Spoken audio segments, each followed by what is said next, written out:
Hello and welcome to Whose Line Is It Anyway, which is a series of improvisational games.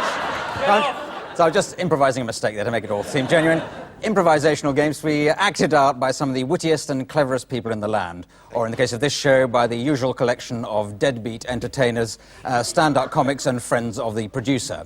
Now, our first competitor on tonight is the American actor and comedian Archie Hahn, who is, I've just been told, very big on the West Coast, which should please our Cornish viewers. And then we have Rory Bremner, well known, of course, for his having the skills of a great impressionist, the looks of a pre-Raphaelite, and the mind of a primitive. And then we have Jimmy Mulville, whose sharp comedy skill and creative performing ability he really ought to make use of sometime in his show, Who Dares Wins. And finally, we have our regular John Sessions, who only today was described in these words: a genius with a talent unmatched by any contemporary. In fact, I'm absolutely marvellous.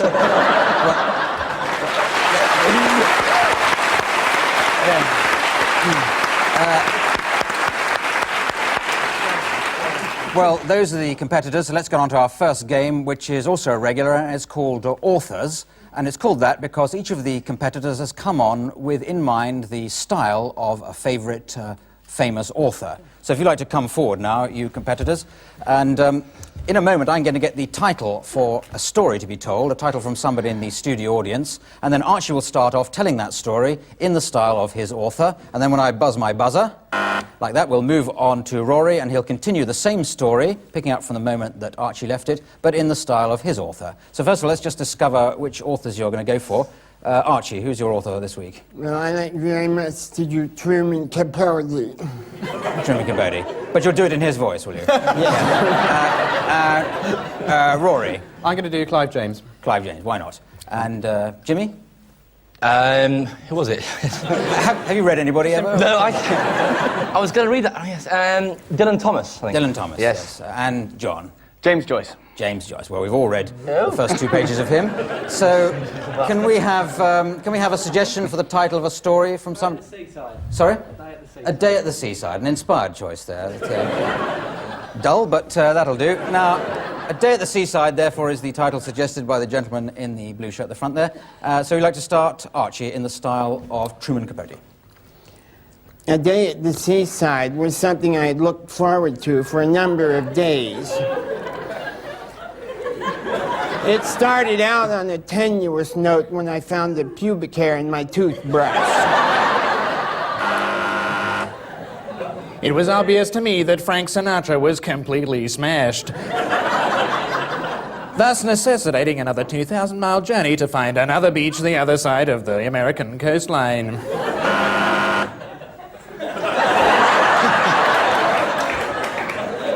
That was a very good Truman Capote. No, sorry. There was a very nice coastline. It was black, Bible black, slow black, black, black, quick, quick, slow black.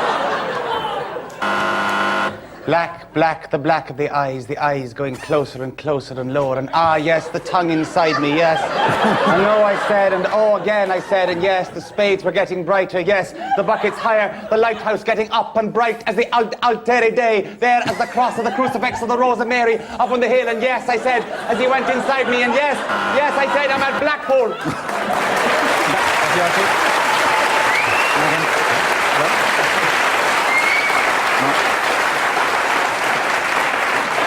I had often had a fascination with black men, but this was the first time I had actually experienced one. And by experiencing one, he meant something which I was only to find out by traveling another 5,000 miles to another location in another country. Another country. I'm going Pakistani. Another country. Another country. He went past the shops down the lane, past the shops which sold the pink bread, the blue bread, the black bread. It was, in fact, dye the bread. It was a bread right. Die the bread, and don't you know what? Haven't I told you? Every tailing is a telling, and a beach is a beaching, and a batch is a bitching of a botch. There, I'm telling you. No, don't you tell me this, or quote me that, or bring me more a bucket of this and that and t'other. I'll put my sand in you, me Latin scholar. Up and down I will upon the sand, and there with the shells, the seashells. I score shell, and I. No, the bell stops there, stop I. Thank you very much. Thank you. And that's the end of that game.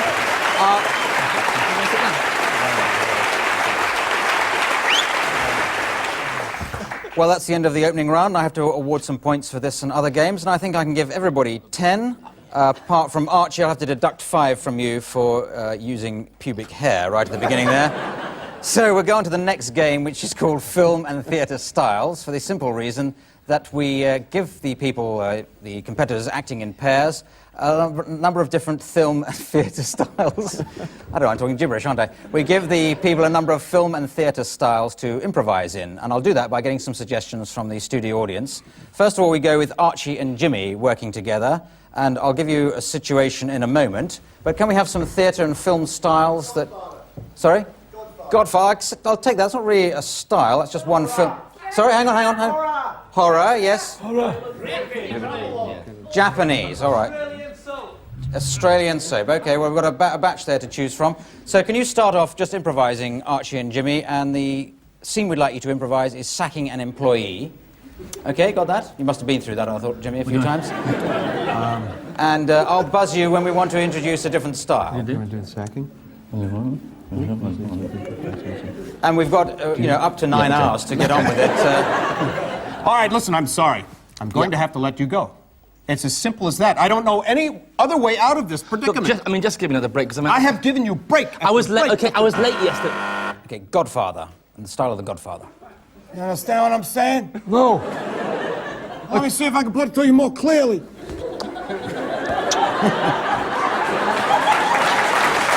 the door? Well, listen, Godfather. I've worked for you for how many years, for you and the family? 22 years. I raised you from a little baby. A what? Little baby. A little baby? Little baby. Why are you talking Chinese? Let's have Aussie soap, Australian soap. Right, mate. Yep. You're fine. Simple.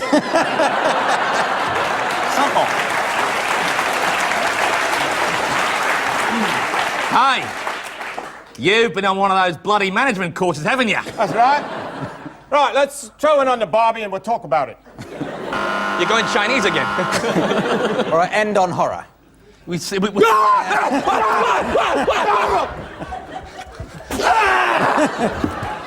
thank you very much. Yeah.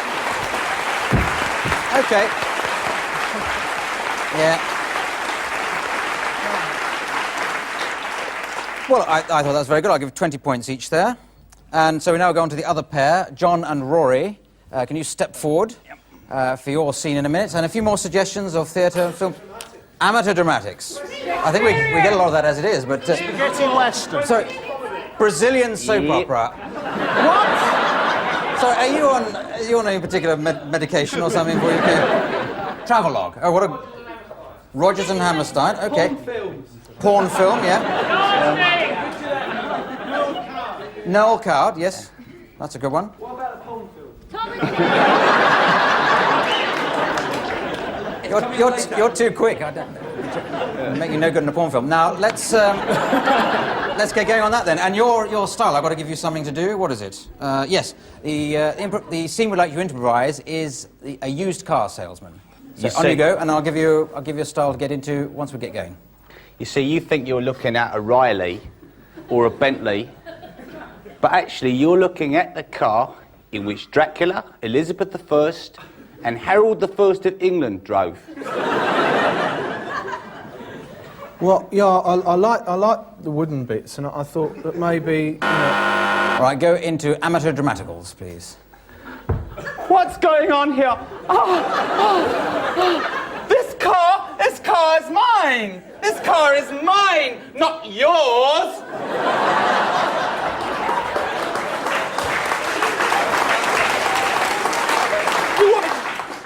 Because I bought it yesterday. Because I bought it yesterday? destiny when you brought it in here. No, you didn't! Yes, you did. You did, you know. As sure as I'm looking at you. Hang on, can we now go into Brazil? Can you listen to the buzz? Can we go into Brazilian soap opera? I know what it means, but... You're talking a load of rubbish.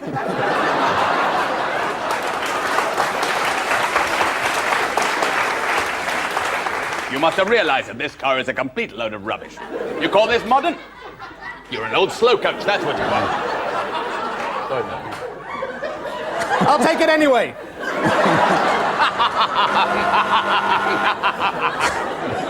And why don't you finish on doing a Noel card? It's ridiculously, precisely, beautifully, absolutely, and appositely the motor car that you want.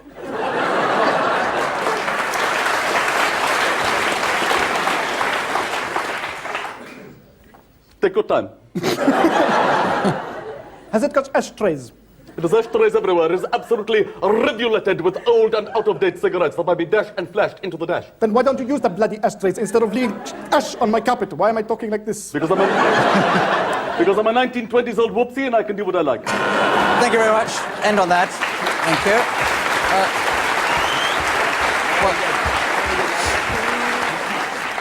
I would say 50 points each there for Rory and John. And we now go into the next game, which is called the World's Worst. And this should be a quick fire round. If you'd like to come forward and stand on the World's Worst step. And the idea of this is the contestants just step forward when they think of an idea, as many as they can think of in quick succession, coming forward to be the world's worst person to comfort somebody on their deathbed. So, a lot of points are going at stake on this round, and on you go. Yes? Hello, I'm Desmond Wilcox. We're filming a documentary, and... Well, Mr. Sampson, of course, you only have 20 hours to live. Listen, we'd like to ask a favor. Some of the interns need some experience in giving an enema. Would you mind if we... Uncle Jack, it's Tommy. I come all the way from California. I'm hitching around Europe. Is it okay when you're dead if I can sleep in your bed? Because there's nowhere to sleep around here. Okay? Well, look on the bright side, Terry. I mean, at least you won't have to watch England in the next bleeding World Cup, will you? Well, there's good news and there's bad news. The bad news is you only have 6 hours to live. The good news is, though, you won the Irish sweepstakes, $23 million. You ticklish? You ticklish, aren't ya? I'll bet you are. David Johnson, BBC News. How does it feel to be dying? You haven't seen Star Wars? Oh, well, Ben Kenobi arrives back on the planet and... I bet you feel stupid being a bloody atheist now, don't you, eh? That it? Any more? Oh, yeah, another one. One more song before you die. I met a girl who sang in a song that had 95 verses to go. Dad. Look, Dad, I know with, male chauvinism and all that, and how men aren't supposed to be able to express themselves emotionally, well, I just want to tell you that I think you're a son of a bitch. You took every chance I had away. Good steak. So don't forget, you ever need life insurance, here's the card. I think... You look terrible. I think...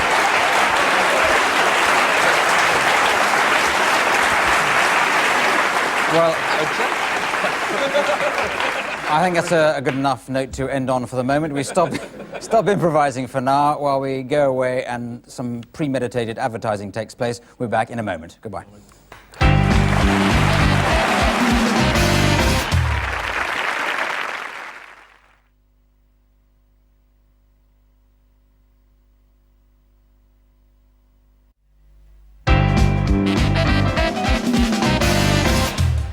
Right. Oh, yeah. Well, welcome back, and I decided to give 30 points to everybody for that last game.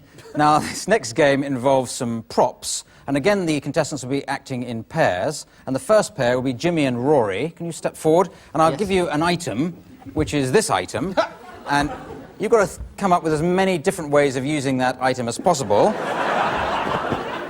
And we'll alternate to the other pair, who are obviously Benny John Hill for and this. Archie, and that's your item. Okay. And you've got the same idea. You've got to come up with as many things as you can with that item. And we'll go between the two of you, the two pairs of you, using the buzzer as before. So starting with Jimmy and Rory. Has a nice ring to it. Sorry, you leaving? No. You were coming towards me with that. This our camera? Hi. Okay, on you go now. I done it! I brought the Olympic torch all the way to Tokyo! It's gone out! Tokyo! Oh, shit! Sorry, that's a bit of racist. Woo, wow, woo. Not funny, but Clean. Okay, hang on. Well, I went in, I said, I want one like Michael Jackson's.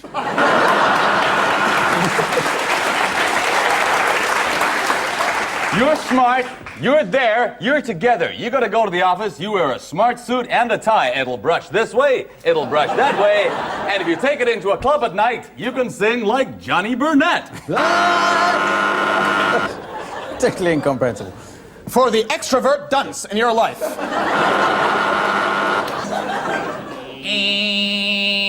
So, you want the eagle? You want the eagle with bracelets on its claws? I want Betty sit on me anywhere.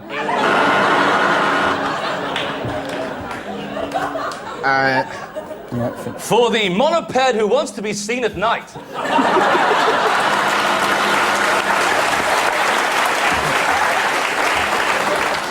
So I've only had it about 8 months. It works fine. Here, I'll just start it up for you. Taiwan, right? If you've got any other ideas for gags about this, just send them in on a postcard, will you? I can't think of any! One more from you two. It's a Polish dryer. Okay, Mr. President, the election is over. Will you please come out of the White House now? You have no chance. Thank you. Thank you. Let's have these props back. Thanks a lot. Good one. Righty-ho. Well, I think it would be invidious to give any fewer marks than 50 each there, so I'll give 10. Now we come to a round called Different Games because different games are played in the round. The first pair to go in this one are Archie and Jimmy, and they're going to play a game based on sound effects. I'm going to get a suggestion from a member of the studio audience for an everyday activity, and Jimmy is going to act that out, while Archie will be providing some sound effects for it. So I'll give Archie a microphone to do that with. Thank you. And what would be an everyday activity you can think of? Eating a breakfast? Well, there's some... Watching television. Watching television. I think that's something with plenty of different things in it. Having a bath. Having a bath. Wait a minute. One at a time, please. Having a bath. I want an everyday activity, not just a once-a-month one. Sorry? Mowing the lawn. Well, mowing the lawn, doing the garden generally. I think that's Jim will be miming this and acting it out, while some sound effects provided by Archie. On you go now.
Thank you.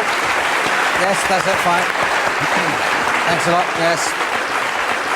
Hold on. All right. Okay, I reckon give 10 points to Jimmy. Very, very good. I like that. And 100 points to Archie. So, Rory and who have we got left? Rory and John, of course. Another game for you. And this game is called Couples. We're going to give you a little scene to improvise in, and then we'll get suggestions from the audience for couples who you might be playing while you're improvising the scene. Make any sense at all, does it? So the scene we'd like you to improvise is two people in a laundrette. Okay? Two people in a laundrette. And the couple we'd like to set you off with is David Attenborough and his brother Richard Attenborough. So you can sort out which is which. I can't imagine they go to the laundrette that often, least of all together. I'm not saying they've got dirty clothing or anything like that, but... It's blinking rotating, isn't it? And so... It's going to explode, we're all going to die. An example of primitive panic.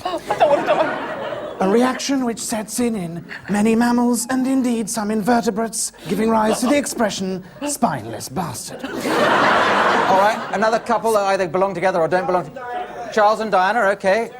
No, wait a minute. We didn't change their names in the middle. Charles and Diana. You do, Charlie. Do you think Harry's having a nice time in there?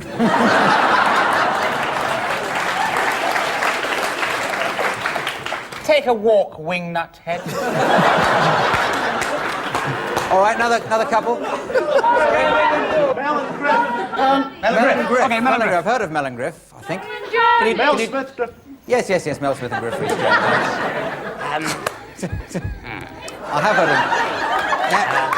Yeah. Ladies and gentlemen, Mel here. And Griff here.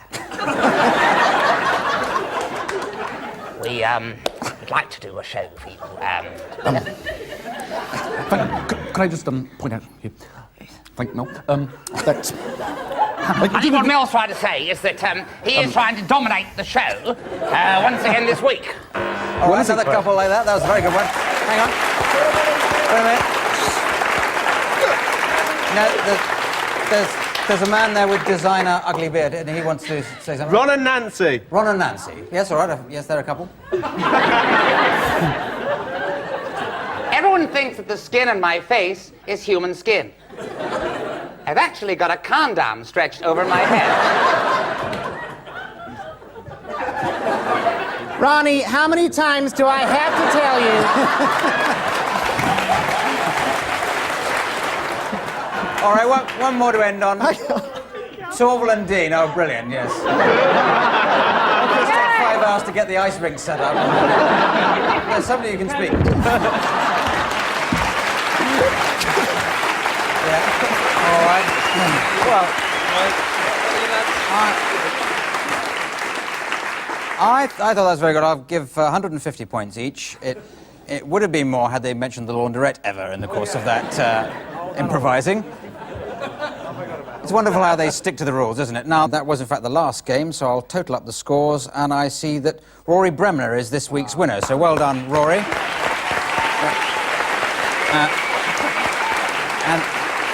And the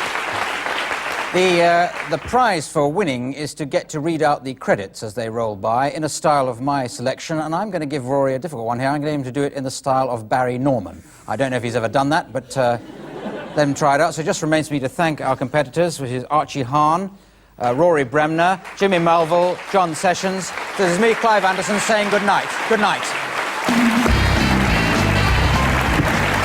Whose Line Is It Anyway was devised and compiled by Dan Patterson and Mark Levison. Starred Clive Anderson, John Sessions with Rory Bremner, Archie Hahn, Jimmy Melville, Richard Frost. Title music and Nice Music was by Philip Pope. The sound singer was Chris Blake, vision mixer Ross Story, floor manager Hilary Bevan Learns. Stage manager was Hilary Groves, costume designer and rather excellent production, which I in fact enjoyed most of the way through until the second half. Indeed, the second half I thought was rubbish. Still, I liked it. So then, anyway, back now to the lighting director, who was Michael Lingard. And indeed, why not? Director was Paul Adele, executive producer Denise O'Donoghue, and the whole thing was produced. And indeed, well, the whole thing was produced. Oh, by Dan Patterson. And why not?